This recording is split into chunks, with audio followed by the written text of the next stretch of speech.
நேபாள பெருவெள்ளத்தில் மாயமான 800க்கும் மேற்பட்டோரை தேடும் பணியில் மீட்பு படை வீரர்கள் தீவிரமாக ஈடுபட்டுள்ளனர். நேபாளத்தின் வடக்கே திபெத்தை ஒட்டிய பகுதியில் ஏற்பட்ட திடீர் பெருவெள்ளத்தால் பல பகுதிகள் உருகுலைந்து சின்னாபின்னமாகியுள்ளன. ஏராளமான வீடுகளும் கட்டிடங்களும் அடித்து செல்லப்பட்ட நிலையில் 800க்கும் மேற்பட்டோரை காணவில்லை என்று அறிவிக்கப்பட்டுள்ளது.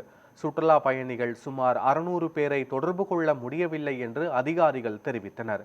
காணாமல் போனவர்களை தேடி கண்டுபிடிக்கும் பணியில் ஹெலிகாப்டர்கள் உதவியுடன் மீட்பு படை வீரர்கள் தீவிரமாக ஈடுபட்டுள்ளனர்.